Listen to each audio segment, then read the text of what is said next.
Okay, let's begin. Hello, my name is Eric Espinosa, and this webinar is about virtual assistants or really remote contractors and how you can use them to cut your payroll expenses by half, but not sacrificing on any of the productivity.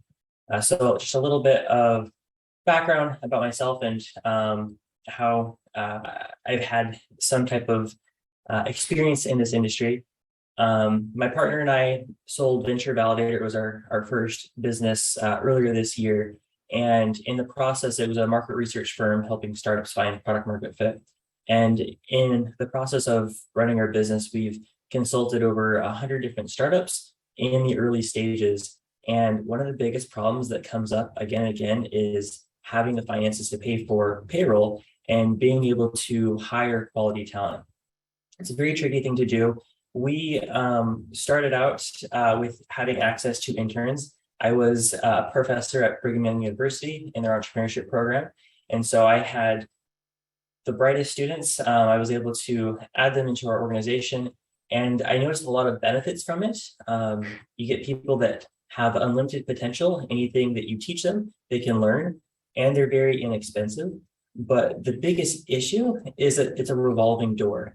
Every semester, they're getting a different internship or they're graduating and they're actually getting a full-time job. And that disruption is a hidden cost that isn't really built into their quote unquote payroll expense. It was really actually disturbing the continuity of our processes. And we were looking for different solutions. And that's when we thought of virtual assistants. Virtual assistants is something that I thought about before, I had heard of. But like many of you, in the beginning, I was very timid to try because I had so many questions. And these are some questions that we're going to cover today. What countries, what do you pay them? How do you actually, what are the mechanics of paying them? What are the legal requirements? What are the tax laws? What do you actually, where do you actually find these virtual assistants as far as online platforms, etc.? And then how do you vet them when you get all the applications? What type of English levels can you expect? How competent are they? How do you train them? And the biggest question is, what can they actually do? If you go through this entire process and all this learning, can they actually do what you hope they can do in your organization so you can actually weigh the benefits and if it's worth the cost? So because of all this friction, I decided, let me go study and learn more about virtual assistants. So I went into research mode, reading books, listening to podcasts, taking courses. And even after doing all that research, it still took me a year before I had the courage to try.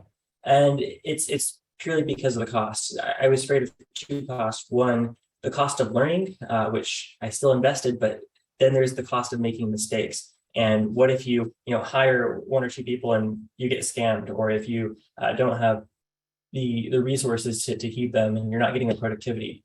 So knowing this, my co-founder and I, after we exited Venture Validator, we decided that probably the most helpful thing that we could do to help other people repeat our success was cut out all of that learning cost and teach them how we've been able to work with virtual assistants.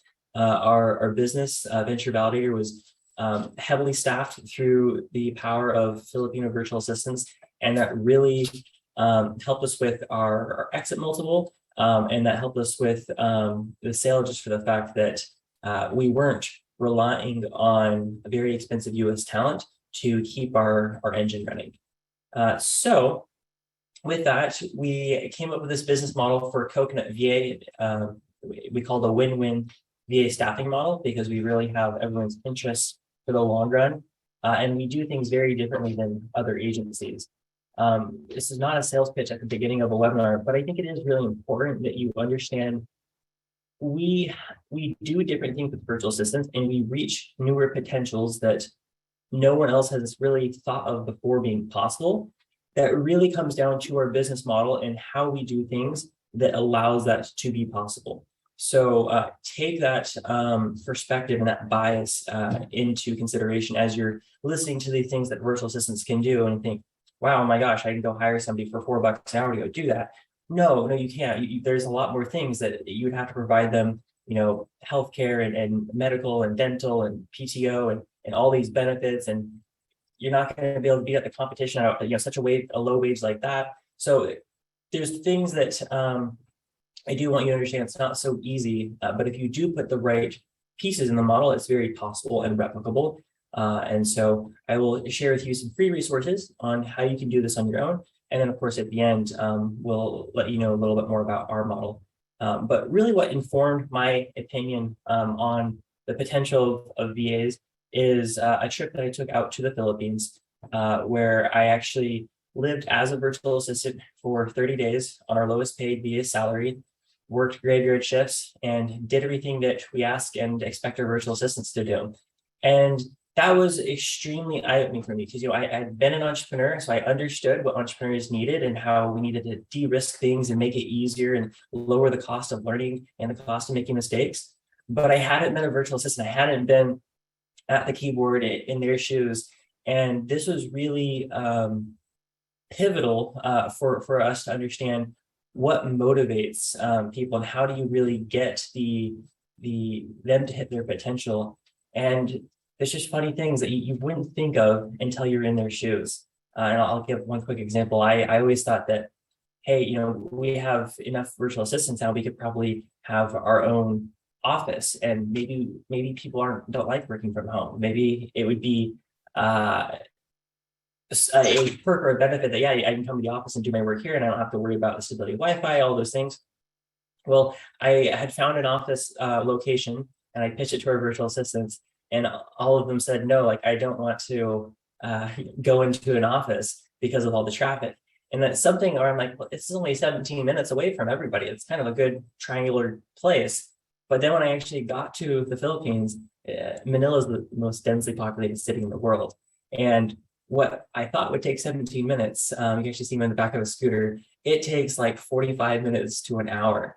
And so things like that, where how you motivate people or the perks that you give to people in the States, some of those have weight, but some of them don't have weight. And so what they really care about in the Philippines is stability and continuity. And so if you're going to get the potential of your staff, you need to have that in mind and to compensate them in a way that is actually meaningful. So with that, I want to go over a couple of things just kind of to set a baseline. What is a VA? So VA stands for virtual assistant. Virtual assistant is a misnomer, I think, because the connotation that most people have is, oh, it sounds like Amazon Alexa, or it sounds like Siri, or maybe it's just somebody who can do very basic, almost robotic operations, such as scheduling calendar invites or sending out emails, very basic things. And I think that by the end of this call, you're actually going to be able to meet 3 or 4 of my virtual assistants are going to speak to you and tell you what they do. I think that you're going to have that connotation completely blown away and understand that a VA or a virtual assistant is simply a remote contractor who can do any skill set that any employee can do. It's just how they're classified as a woodworker, and then of course where they come from can be different. So as far as the countries go, VAs can be from all over the world. There's actually many virtual assistants here in the United States.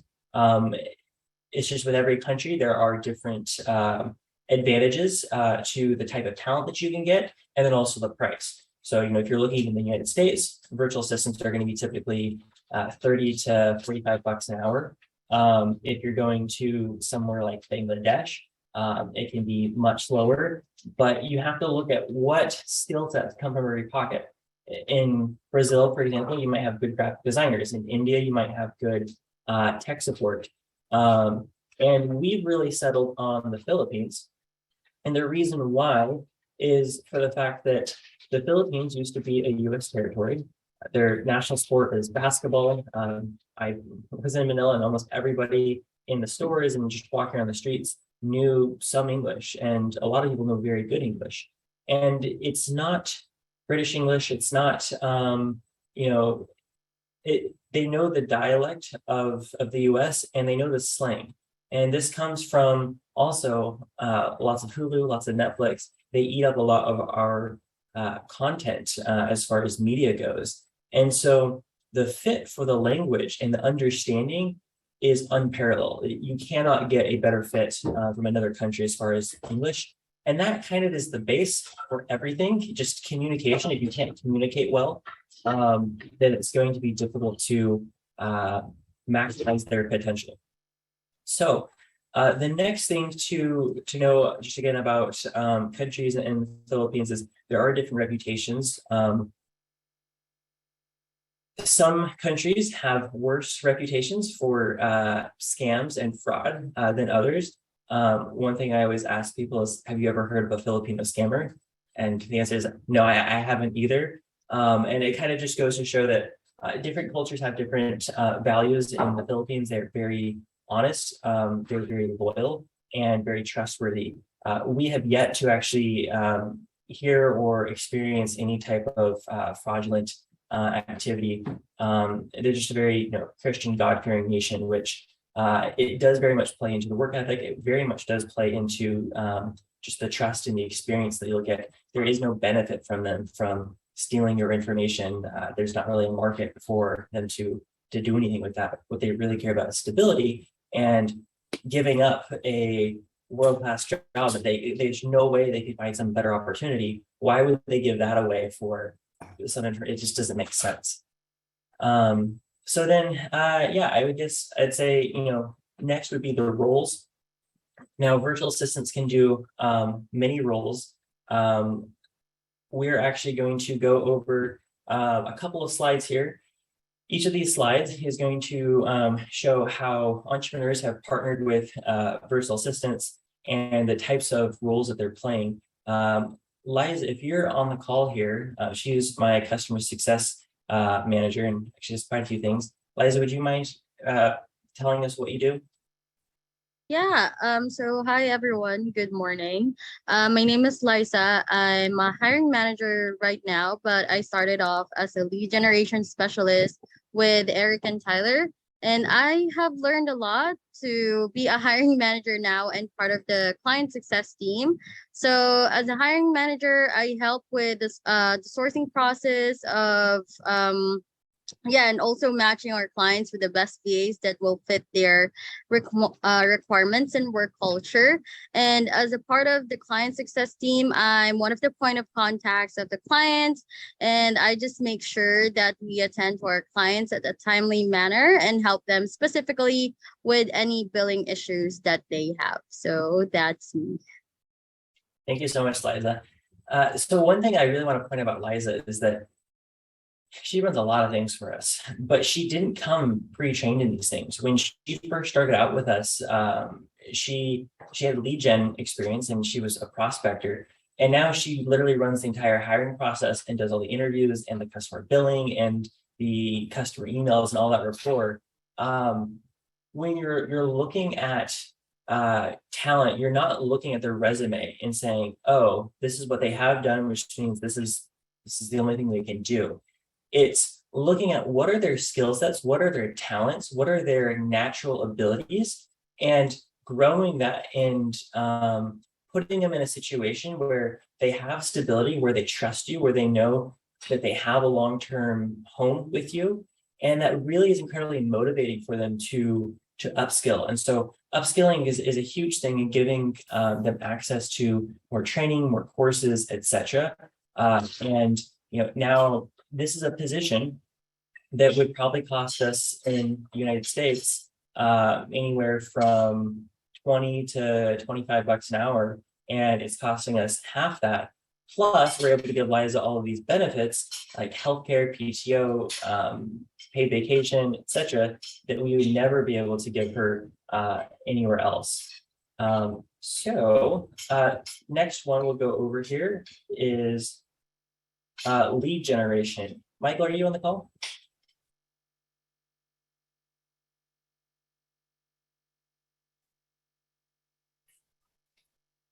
Okay, looks like Michael's not on the call. So lead generation is another really popular type of position that virtual assistants are known for doing.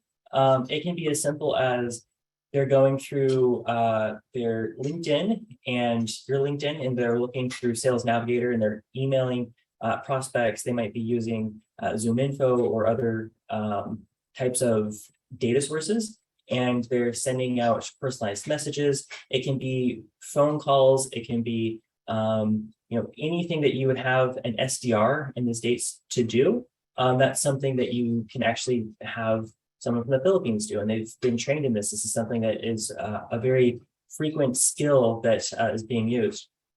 As far as the cost here, our lead gen specialists typically start around $12 an hour, but they can get even more than just lead gen and actually do account executive work, and you'll see that a little bit later on in the call. One other thing I do want to point out is you'll notice that a lot of these roles that you're seeing, people are doing multiple things. The reality is that your VA is most likely going to have multiple skill sets because you're trying to fill out the hours to make sure that you have enough work.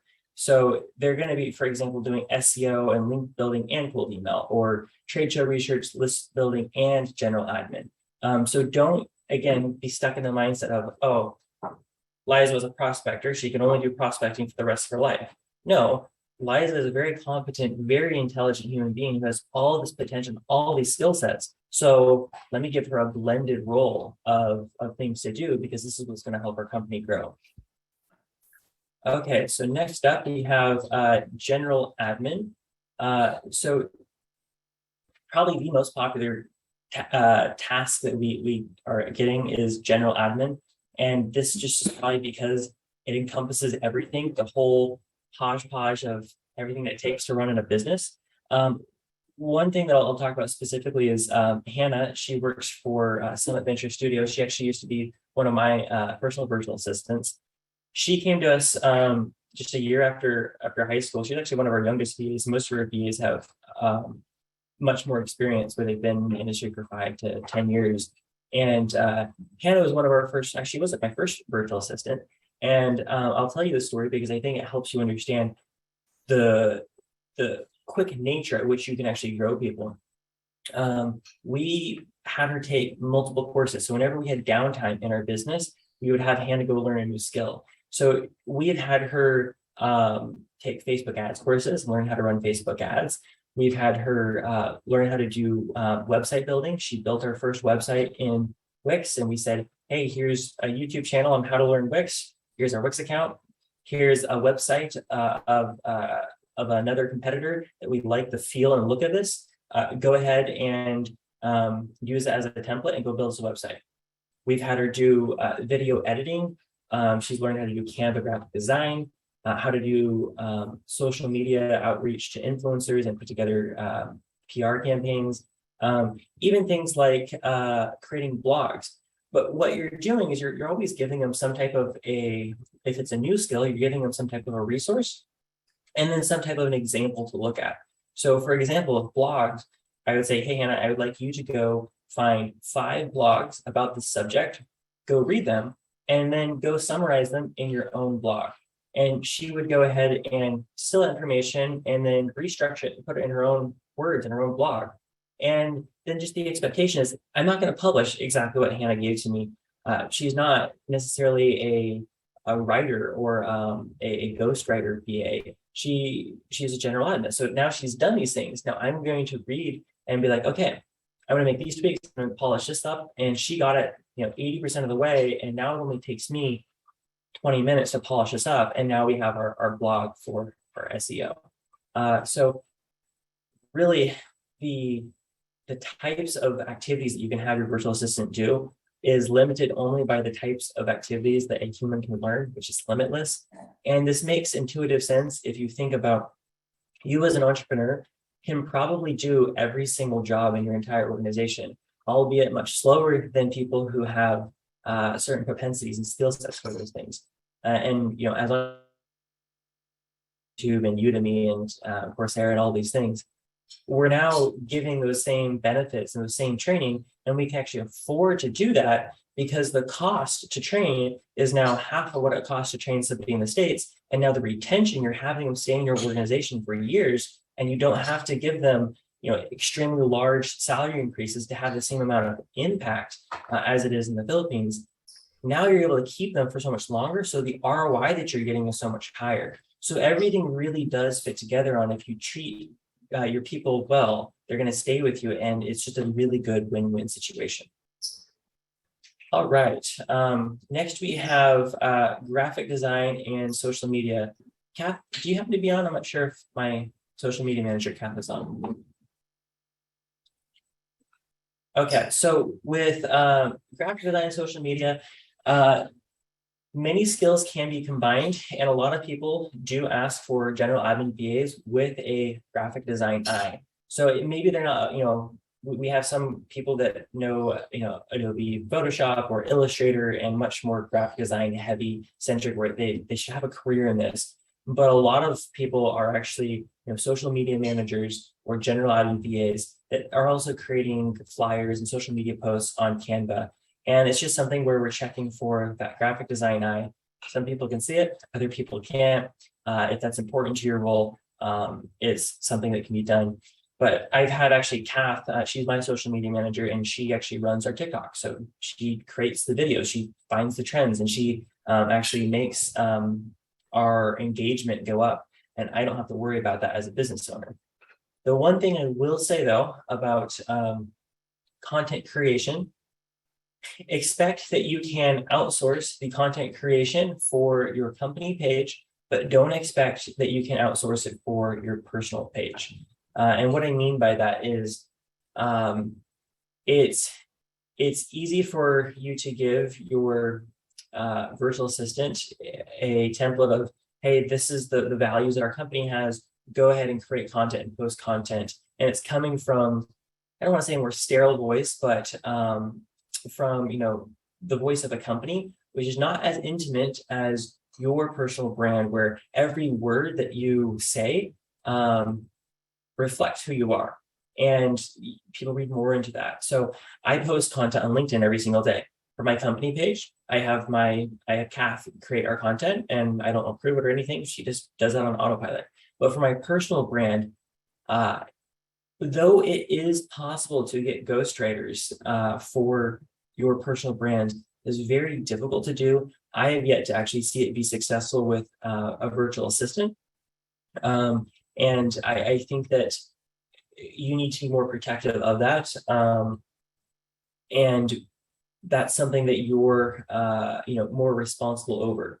As far as on the subject of writing, as far as writing emails and doing customer service or lead gen and prospecting emails, that is very much something that you can give templates and examples and then let them loose essentially on their own creativity to solve problems. But when it comes to your own personal brand, I would advise being more protective and not having the expectation that, oh yeah, I can go hire somebody for $12 an hour and now they're posting content on my Twitter every single day. All right. Next up, we have custom roles. So this can be anything. We've hired venture analyst, Chris with Venture Studios. He was not a venture analyst before, but we saw that he had the skill sets, the base attitude behind it. And so he was able to be trained into that. We have Jobin with Parent Playbook. He is a Scrum Master. He didn't have that experience before, but he had all of the aptitude, and now he's learned how to run a team of US developers. And he's actually the one that creates the stories that they're actually going to go build and runs those meetings. So it's, again, seeing people for who they can be and pulling them up to their potential. And now I'll turn the time over to Judy, who's my account executive. Hi, hello there. Great to meet you guys. So my name is Judy. I'm an account executive at Coconut VA. So I work mostly client-facing tasks with Eric and Tyler. And basically what I do is I conduct strategy calls or sales calls via Zoom or Google Meet. And that's where I present our company and services to prospective clients. I also hold client VA interviews where I guide clients through interviewing their VAs and providing recommendations in order to select the right VA for them. Apart from that, I also handle client success. So I attend to client concerns and queries, or just general communication alongside Liza, Eric, and Tyler. That's basically it. Judy, do you want to give a little bit of your background? What are the different roles you played in that? I'm so sorry, Eric. would you mind giving us a little bit of your career history and background and some of the roles you've had previously? Absolutely. So I have been around. I have done prospecting, I have done appointment setting, I've done client success management, operations management, customer service. So I have been, in the industry for quite a long time. So I've done a lot of different roles. Awesome. Thank you so much. So as you can see, Judy is extremely talented in many different areas, and she's had a lot of experience.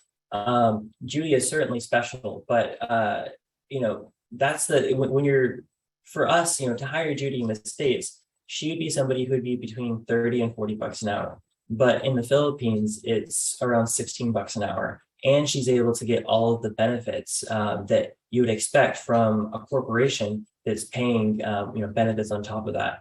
So I think you can see that Judy is an A player. There you would, if we were on this call about Filipino virtual assistants, you would never even know that she's from the Philippines, with just how experienced she is. And I think that also speaks to why we're so bullish on the Philippine market. If you think about it, the US has had a long history in the Philippines as far as business goes.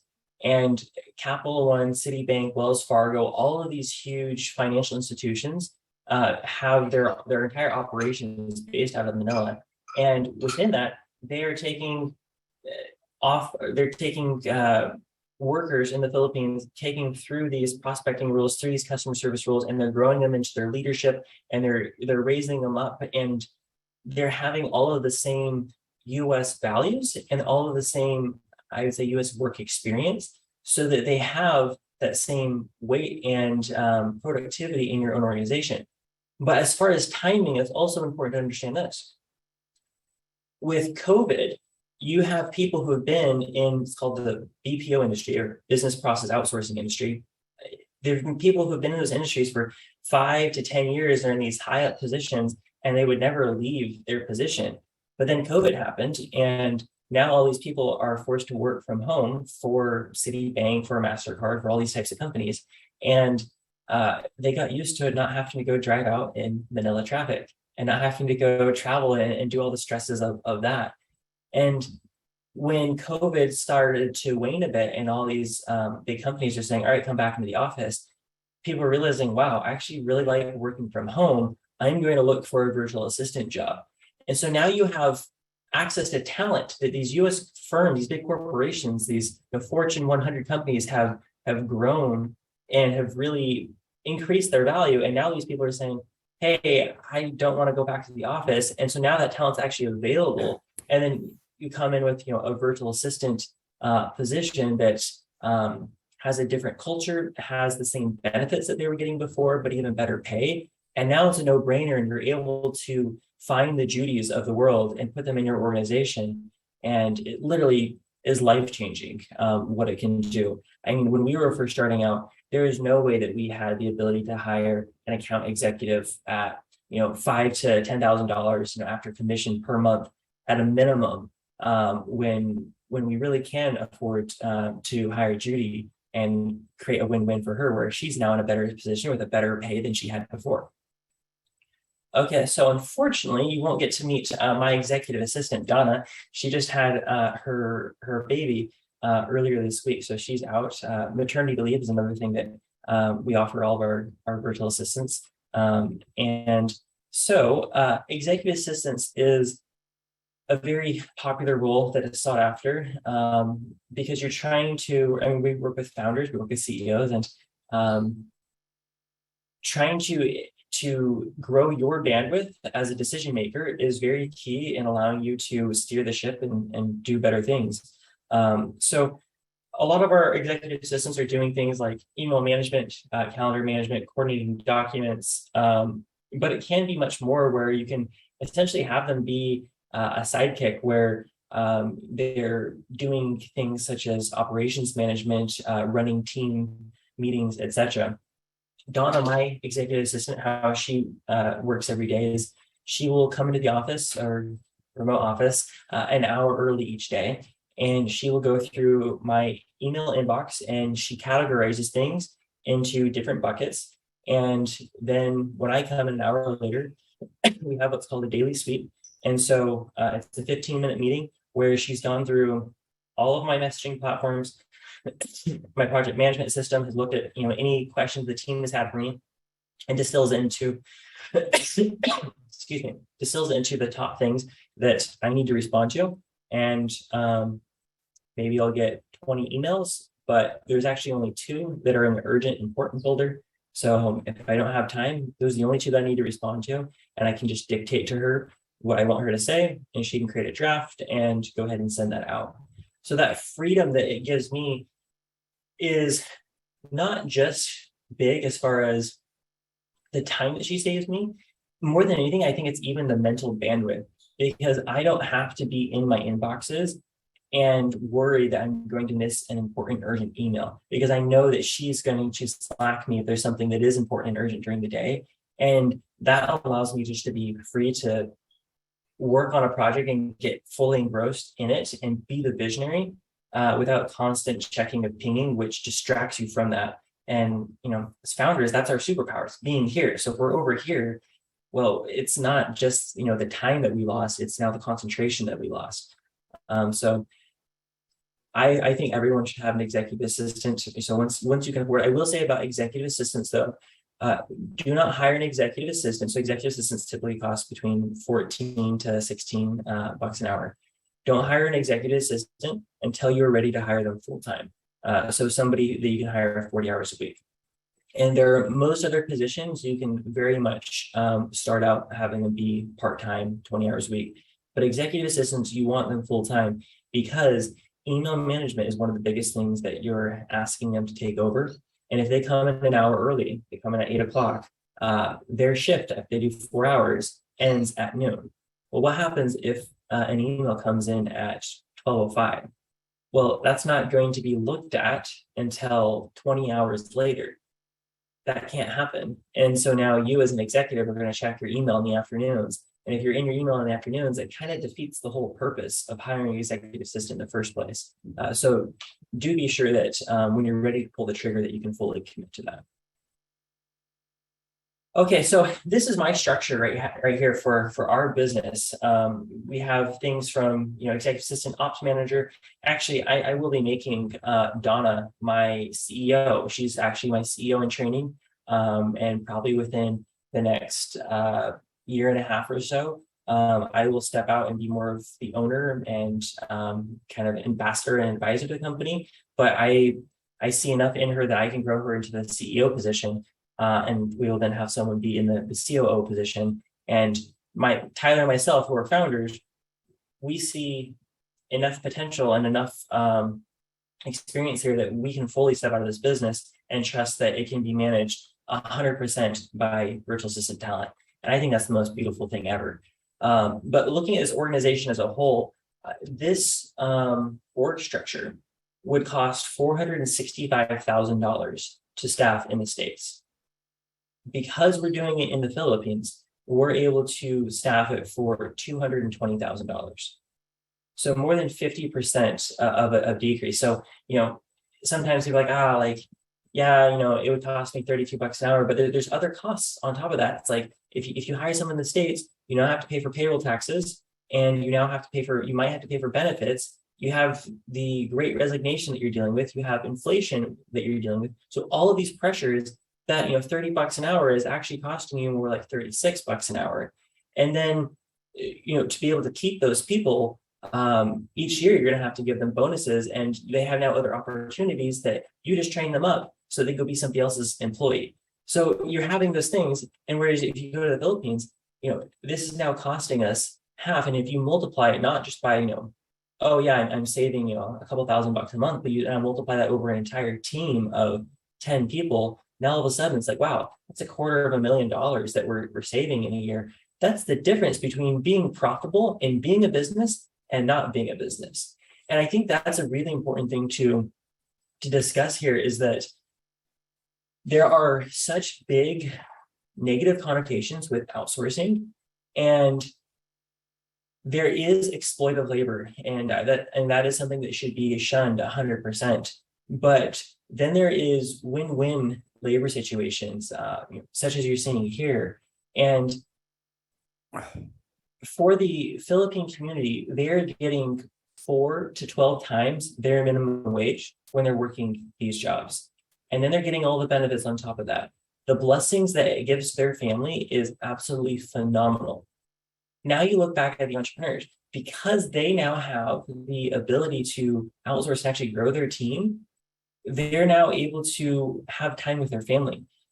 Most business owners aren't having the choice of, oh, do I hire a US person or do I outsource it? The real choice is, do I do it myself or can I hire a virtual assistant for it? And so they end up doing it themselves because they can't find the right talent, and they're spending their weeknights and their weekends, and it even bleeds into their vacations, trying to keep up and grow their businesses. When now, if you take some of that money and you now give it to, your versus in the Philippines, you're improving their lives drastically in ways that never could be before. But now you're getting your time back and you're getting mental bandwidth back that gives you more work-life balance, which is the entire reason why you started a business in the first place.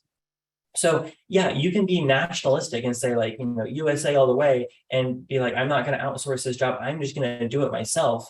But you're hurting yourself. You're hurting your family when you can now bless the entire world economy as a whole by creating more jobs and staffing people from different countries that have the same skill set that you need. And now those opportunity costs align and it becomes a win-win. Okay, so for the rest of this presentation, I'm going to go ahead and give you some tips on how to find virtual assistants, what the ease and difficulty of different roles are, and a couple of different tips.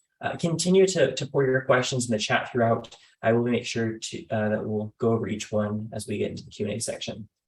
Okay, so there are easier roles and there are more difficult roles. By the way, I'm very biased, and I've dedicated my life and a mission, and we have a whole, I've lived in the Philippines. I've done these. I am so bullish on what Coconut VA is doing. So I am very fervent saying there's no agency that does nearly half the amount of good that Coconut VA is doing and is set to do. But I do realize that there are do-it-yourself people that say, I'm okay with taking the learning cost, and I don't have the ability to hire somebody to do something that I could do it myself if I put enough time into it. So onlinejobs.ph is, I would say, the website that I would look for talent if I were you, and you don't have the ability to hire through an agency.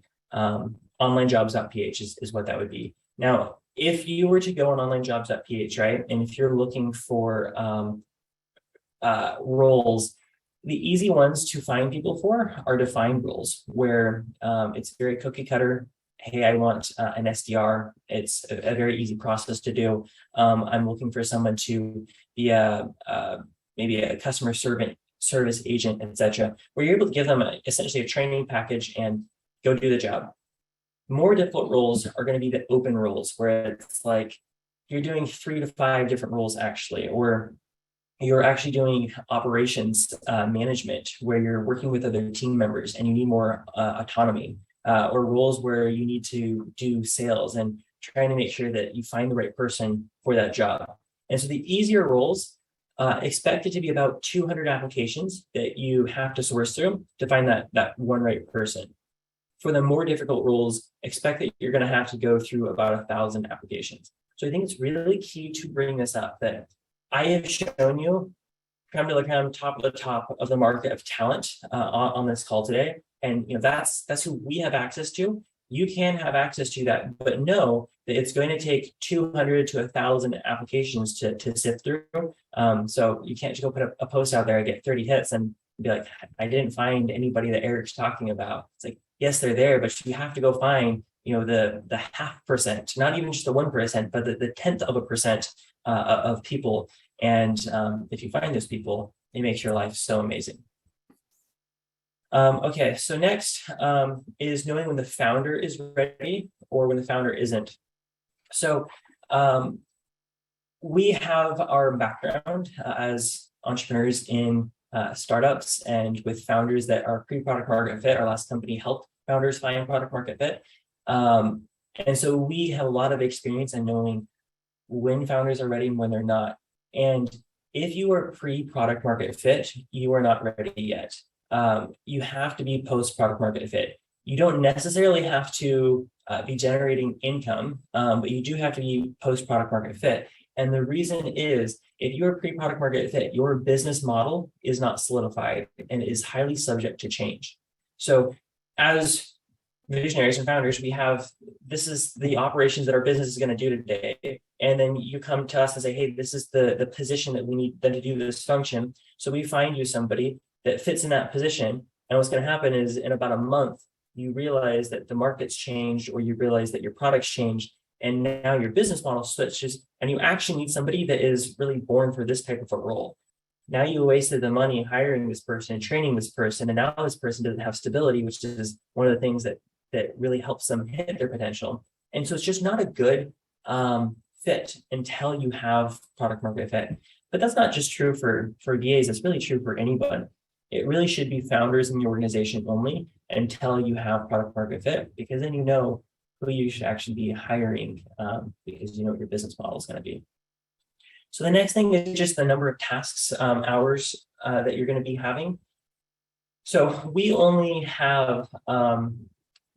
give positions for people that have 20 hours of work per week and above. Now, the reason why we have said that as a hard and fast rule is because anything less does not work. You don't get the benefits. If you think about it, if your virtual assistant has 10 hours a week, where are they filling the rest of their time?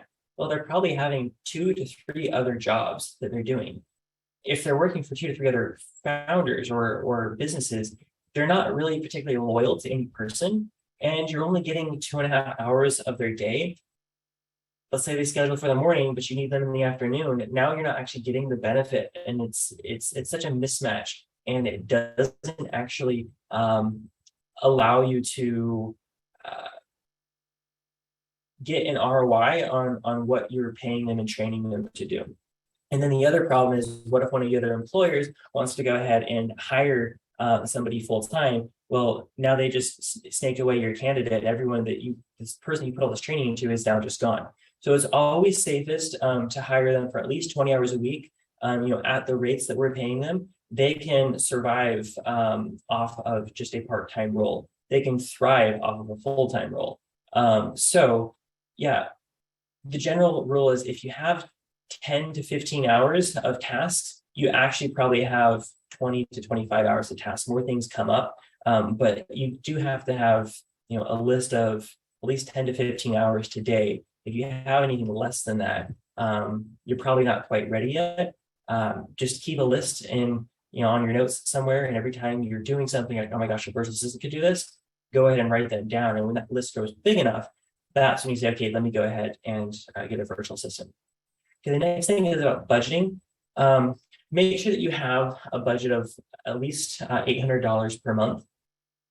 So with our rates, that's $10 an hour times 20 hours a week times 4 weeks. That's 80 hours or $800. So make sure that you have at least a budget of $800. If you don't have a budget of that much, then what's going to happen is the stability in the role is going to go down. And this next thing I have is that you have enough time to get an ROI, and you have to you should plan on it taking 3 months to get an ROI. If you plan on it taking 3 months to get an ROI, you will get an ROI in month 1. If you plan and you act as if you only have 1 month to get an ROI, you will not get an ROI. And why I say that is because of the mindset. If you think, I have to get an ROI this month, or I don't have enough cash to pay for this the next month, you're going to focus so closely on just the tasks that can be done today and have results today.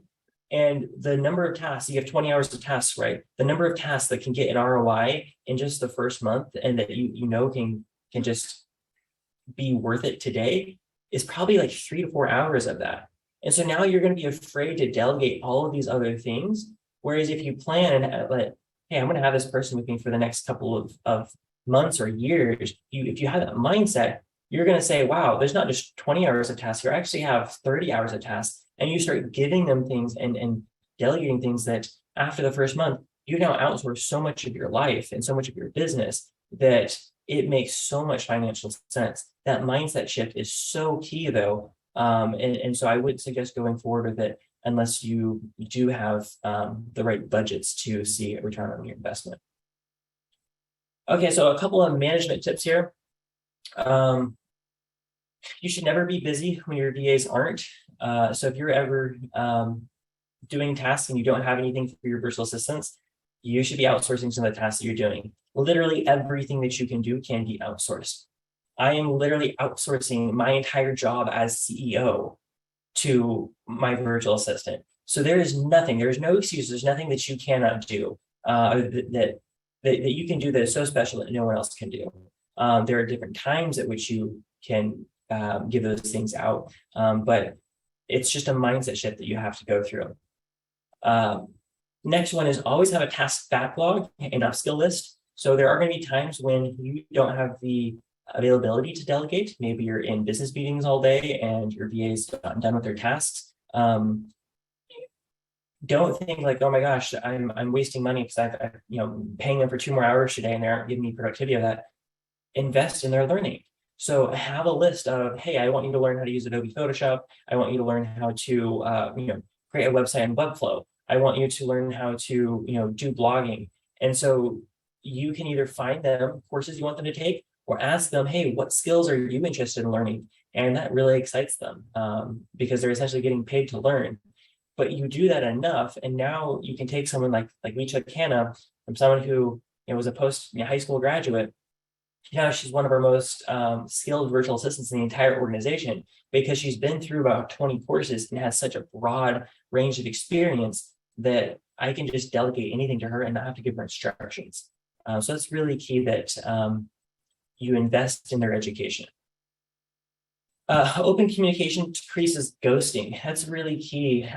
Ghosting is a phenomenon that is one of the downsides, probably the biggest and maybe the only downside of ghosting or of outsourcing the Philippines is that their culture is very much one out of respect, and they do not feel comfortable with questioning authority. And this can lead to the point where if they don't feel like they know how to do a task or they don't feel like they have the skills, they get scared to ask you for help. And they can get in this whole logical loop where they just shut down and say, okay, I just close communication off, and they let a couple of days go by and then they feel bad because you're reaching out to them and they're not responsive. And now they feel bad that they've caused your business harm, and then they just disappear. And you never hear from them again. You never hear a reason why, you never hear any of this happening. This typically happens more with the lower English skilled VAs and the lower paid VAs. So, our base is starting at $10 an hour. We don't go any lower than that. Yes, you can find virtual assistants for lower than that. You can find $8 an hour virtual assistants and even lower than that. But the amount of ghosting that you get with those virtual assistants, because they don't have all the experience, they don't have all the communication skills, they get stuck more often, and they're very susceptible to finding another job and just leaving you, or just being guilty and leaving you. So it's not, to me, it's just not worth it you're not getting the benefits. And it's like, pay $2 an hour more, right? Pay $150 more per month to be able to get somebody that has those skills that they aren't as likely to ghost. So that's the first one, is picking good talent that has good communication skills. The second piece is understanding how, as in a culture, they have been treated, and how you need to train them that you are going to treat them different. And what I mean by that is sometimes Philippine managers can be a little bit militant or strict or harsh. And in the business process outsourcing industry, they're very, you can be the best salesman in the whole organization, but you miss the quota the next month and they put you on probation. And if you don't perform the next month, you're gone. They don't care. Everybody's replaceable. Everybody is expendable. Everyone's job is so systematized that if you don't do it, we've got a line out the door of people who are willing to do it and are going to do it better than you. When you live in a world where you aren't unique, you aren't valued, you aren't special, you are just a cog in a wheel, it makes you have less self-esteem and you don't put pride into your work. So it's really key when an issue happens with your VA and they make a mistake, that you praise them and say, hey, like, I know you made a mistake. That's okay. I make mistakes too. I'm investing in your education and helping them to see that you're not going to get upset with them when they come asking for questions. And anytime they do ask questions, overpraise them, over give them compliments for that. And then I would say the first time they actually make a big mistake, that is the best opportunity ever. I love it when that happens, because when that happens, if you treat them well, and if you say, hey, look, you made this mistake, maybe you lost us a client deal, it would have been, $500 of revenue, but then you help them understand that, I don't care if you lose me $5,000 revenue, because I see your potential, I see who you can be. And if you hold them to who you know that they are, they then say, wow, this is different. This is not like I'm in the BPO industry and I've got a slave master over me and that I am expendable. I am unique, and this employer is giving me the ability to grow my skill set so that I have unique skills. And I'm now in their business so much, I'm taking over so many things that I'm not expendable. I can't be replaced. I'm special and needed. And so that first moment you have a rocky experience with your VA can actually change to a point where if you handle that well, afterwards, they were going like this, you just raise them to an entire new plateau, and they were a different person after that, and they are loyal to you for life. So I've very much seen that in my own organization. I've very much seen that with other VAs that we've been helping entrepreneurs communicate with and get over HR issues. So ghosting is a very real thing, but there are very easy ways to make sure that that doesn't happen. And then the golden rule is that you should never feel frustrated. If you ever feel frustrated with your VA, it's time to get a new virtual assistant. Frustration is something that you feel only when you have explained things, not just once, but you've explained things multiple times. And so it might be that your VA isn't understanding things. It might be that they don't have the skill set to do the job, or it might be that they actually have 2 or 3 other jobs and other employers that they're trying to please, and you didn't know about that. So it's key that frustration is the best gauge. And for us, we tell our clients, hey, if you ever feel frustrated, let us know ASAP. We can work with that Coconut VA, and then we're sourcing a backup in case they do ghost you, or in case after seeing if they do improve, if there's no improvement, awesome, we have another replacement here that we'll give you a free trial on, and make sure that transition can happen as smooth as possible. Okay, and then the last thing is just don't be afraid to change typical processes to fit remote VAs. This is a remote world where we live in a different world. What is acceptable today is different than what was acceptable 3 years ago, pre-COVID. One example here is that if you end up wanting to go on a sales call with my account executive Judy, even if you want to do it as a learning experience, I highly recommend it. We do things differently. One of the things that I as a founder can do that no one else can do is I can spit vision, and I can help people understand the win-win situation, and they resonate with that, trust with that. I can't do that if I'm not on the sales call. But if I'm on a sales call, now all of a sudden I'm having a relationship with a customer, and that customer is going to come to me for any type of customer service issues. So now I'm stuck in the customer service and the operations, and every time that I bring on a new client, I've now dedicated more of my hours to servicing that client afterwards. You cannot scale a business like that. So yeah, what's the alternative? Yeah, you can just have your account executive do sales calls without you, which is what most people do. But why can't we have some type of merger? And so what I've done is I've created a 3-minute video on Loom that explains the vision that we have, and here's the culture we have, and this is why it works. And so when Judy's on our sales call, she does client rapport and gets to know you, finds out what skills you're looking at for a virtual assistant to do. And the next thing she's going to say is, okay, before I get into our different packages, I want to share with you a message from our founder. And then she'll pull up my video, and I then am able to share my vision. And after that video, our clients get it. And so now they've had the benefit of the founder, but I don't have the negatives of then having to go into servicing of those client relationships.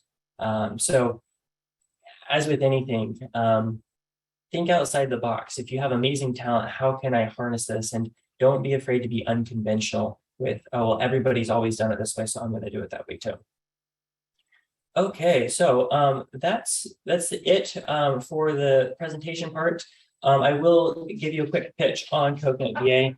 So our whole mission is to help founders vacation laptopless. The meaning behind Coconut VA is because we want to be a vacation beach vibe, beach themed type of company.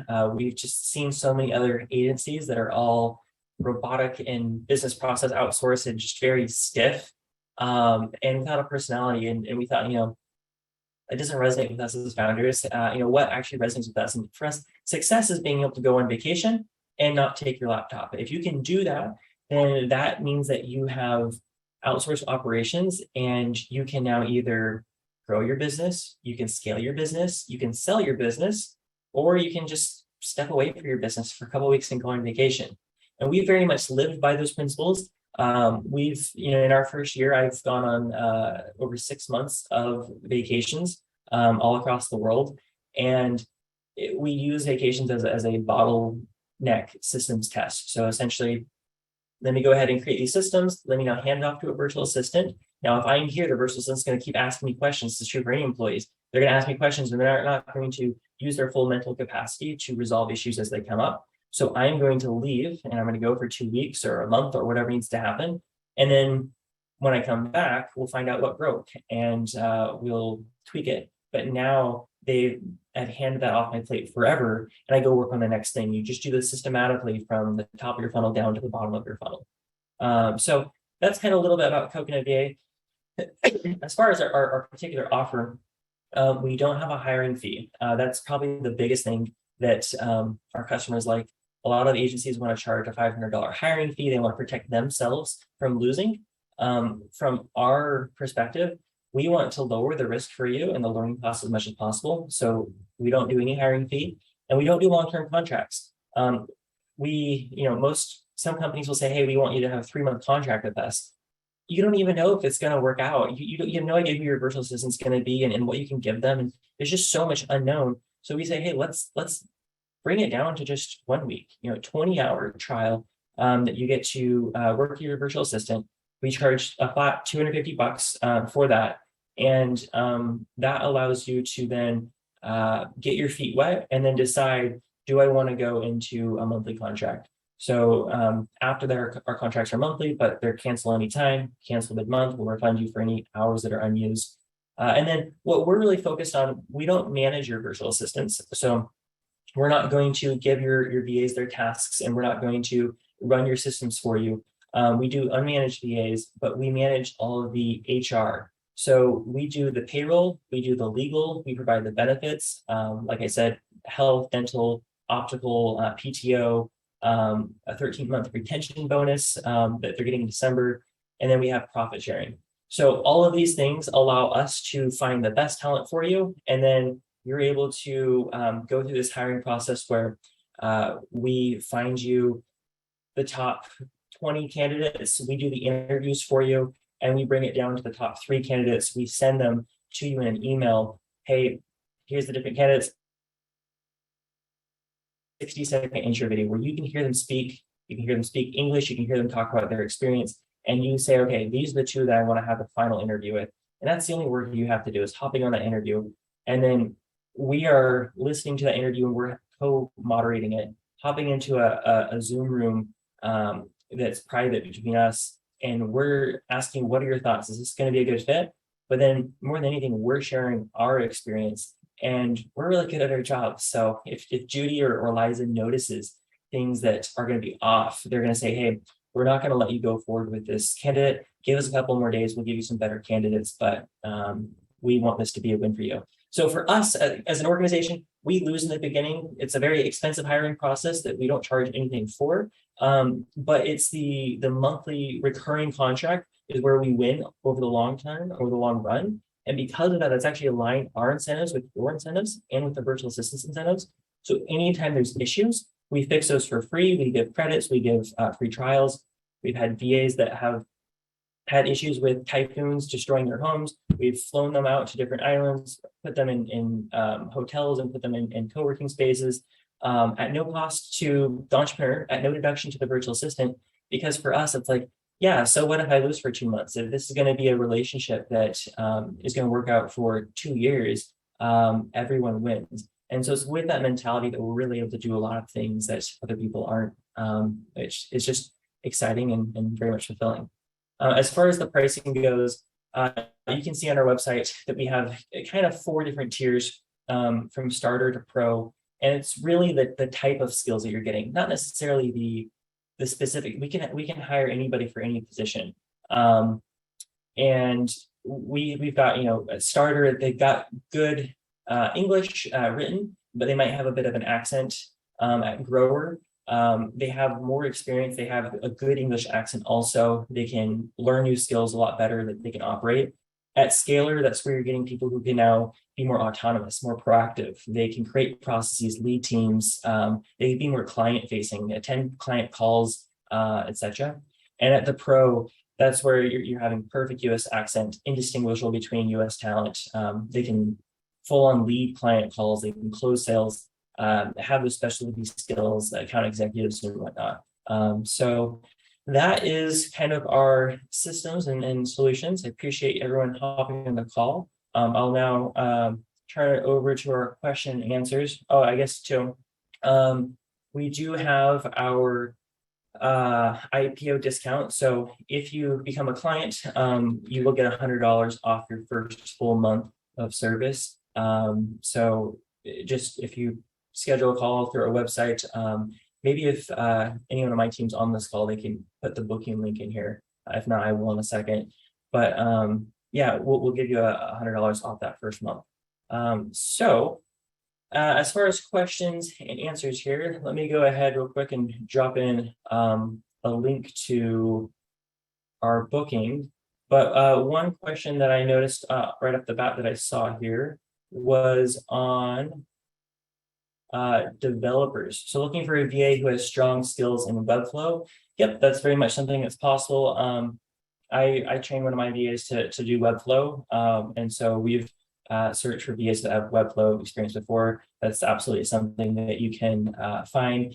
Hourly rate for that's probably going to be like in the $14 to $17 an hour. It just depends on each candidate and what their experience is going to be. Okay, we have one from Stephanie here. She says, US Navy in Manila. What about sending an NDA? Yes, so as part of your contract with us, we have the virtual assistant sign their NDAs. We have a template that we use. If you would like them to use your own template, that's something you can do also in addition. Yeah, the reality is that, NDAs are good, but trusting your VA is more important. And so you kind of tier things with the responsibilities you give them. So in the beginning, you're probably using LastPass, different password protectors, right? You're not giving them information to your credit cards. But as the months go on and as you have a personal relationship with this person, then if you want to give them access to more things, my VAs run payroll for us. They have access to our entire bank accounts, and I trust them with that. So that's something that grows over time. And then getting a developer. Yes, you can absolutely get developers from the Philippines. We don't hire for developers. That is the only role that Coconut VA does not hire for. And it's only a function of we don't have the skills to assess developers. But yes, you can get a developer. Rates, I would probably expect between like 15 and 20 bucks an hour on that. Okay, looking for small business accounting assistance. How can privacy and security be assured when dealing with sensitive account financial data? All right, so there's kind of 2 things I want to go off this. One is sensitivity as far as HIPAA and things that can be done with health things, and there's one now with finances. So as far as you can get VA that are HIPAA certified, and then make sure that you're using softwares that also are HIPAA compliant. So that's not really an issue. As far as privacy and security, with sensitive account financial data, I would treat it just the same as you treat any other US employee. You're going to have them come in day one, and you're going to probably not give them access to everything, but you're probably going to give them access to softwares that you can control, and maybe folders that you have the only right to copy or to share or export things. But then over time, if you get to know that employee, they might literally be running payroll for you. Same thing with virtual assistants. There are things that you can't, are technical legal protections, and there's realistic things. There are data privacy laws in the Philippines that the VAs need to follow. They are signing contracts that prohibit them from doing these things. But at the end of the day, are you realistically going to go enforce that? Are you really going to go fly to the Philippines and go, have a legal battle? Like, no, you're not. So at the end of the day, that's not what's going to save you. What's going to actually save you is the personal integrity of your virtual assistant. So getting to know that person, which is a very possible, plausible thing, something that we do all the time. That's what is the thing that actually mitigates your risk. And yeah, business accounting, there are very much VAs that can do those skills. Okay. So somebody did mention that you can use Jump Growth for any developers if you're looking for. Okay, has your firm had much success in finding VAs for 3D animation and asset creation? That's something that I haven't searched for, but we can do a free search. So what we would do on that one is you would just pay $250 deposit for the first 20 hours of work for your virtual assistant.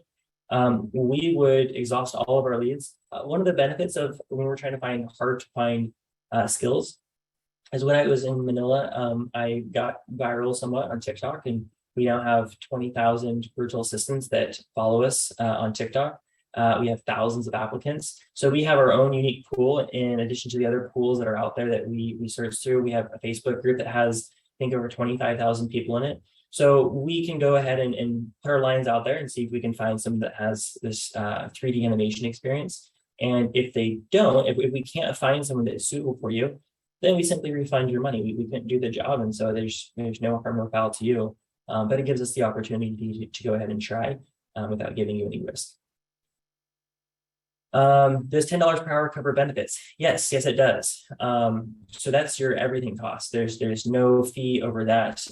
It also covers us budgeting for something that's very culturally needed in the Philippines called a 13-month bonus. So at the end of the year, they get a whole extra month salary. So we even budget each month a 13th or I guess a 12th of their pay, and then we hold that out as a retention bonus. And so if there is any damage caused to you during the year, then we can essentially say, hey, because you ghosted your client or because XYZ, they had to get a new client and then they had to, let's take the free trial money out of essentially this retention bonus because you didn't follow through with and what is expected of you as a coconut VA, because we have extremely high expectations.